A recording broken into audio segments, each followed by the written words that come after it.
Welcome to Cell Towers Part 1, where we will look at basic health and safety and the antennas on the cell towers and how these may affect your drone in flight.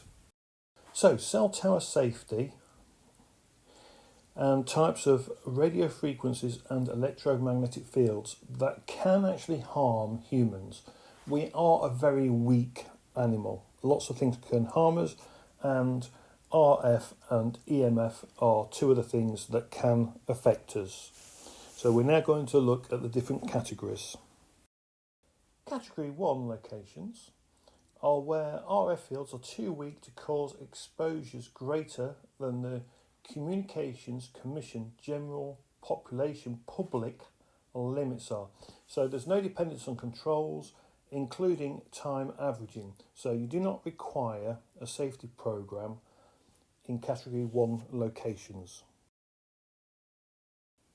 Category 2 areas are where potential exposures are controlled to ensure compliance with Communication Commission public limits.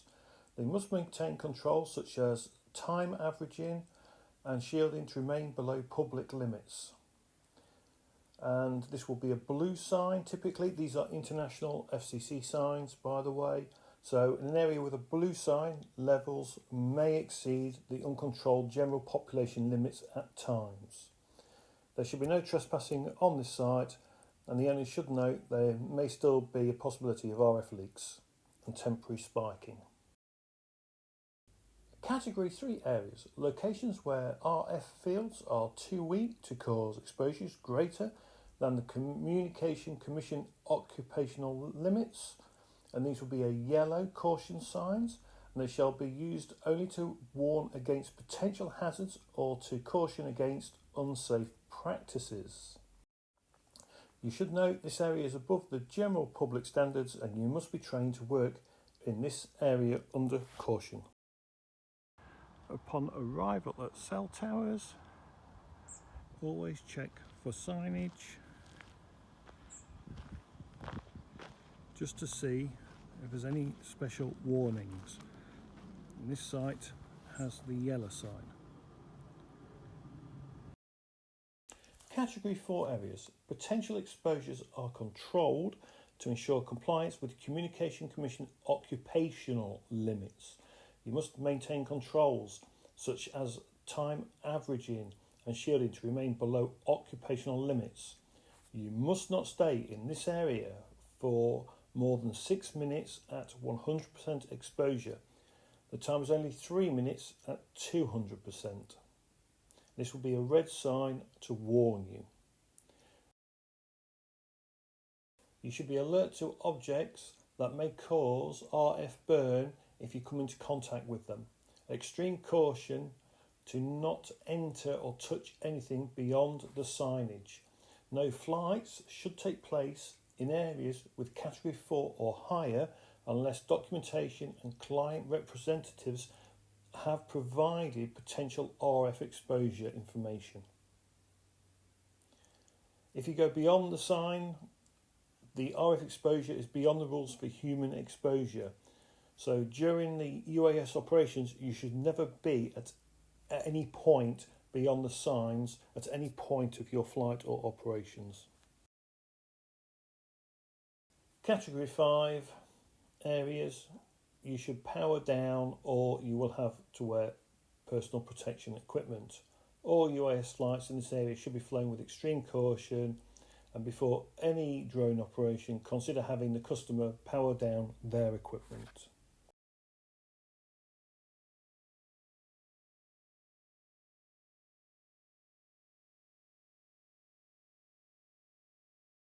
Telecoms distribution antennas. The microwave dish poses the greatest issue to a UAS and everyone in the area. Microwave dishes produce signals from 1 GHz to 30 GHz on standard cell sites. So UAS operate inside these frequencies and emitting signals that can cause interference in the operation of your unmanned aircraft, and even complete loss of control. Very important to make sure your return to home height set correctly on signal loss, and make sure your return to home height is more than the cell tower you're inspecting at the time. Also try to keep at least 5 metres or more if directly in front of it, as this is when the actual unmanned aircraft is most at risk. In my experience, personally, I've not had one cause me an issue. However, I know a few people where they have been flying in front of microwave dishes and their DJI aircraft has basically gone into land now. It's not a case of trigger and return to home or anything else. It's just made their aircraft land now. They've not been able to abort it or anything, and it's just forced the aircraft down. So just be aware that if you're flying in front of microwave dishes, this is when you're most at risk from having an issue when inspecting telecom towers. Panel antennas. Panel antennas are the most common amongst all the wireless distribution points, and these have signal ranges from 600 MHz to 1900 MHz. They're basically what our cell phones work on. These are the units that will talk to your mobile phones. So most panel antennas will not affect your unmanned aircraft and its functions, but not always. So most of the time they won't, but they can occasionally. They can be found in many places and even painted to match buildings and blend in with their surroundings. But typically these are not a problem to be close to.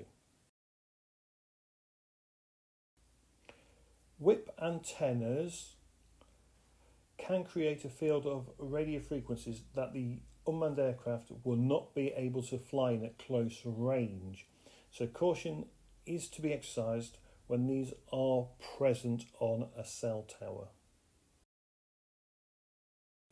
Yagi antennas emit very little RF noise, and your unmanned aircraft should have no trouble flying around and inspecting Yagi antennas. Satellite dishes pose a unique challenge. Strong centre beam, which is amplified by large radios. They are generally safe to fly around, but stopping in front of them is not recommended at any time. Part 2, we will be looking at inspections and what we can do with an unmanned aircraft at cell towers.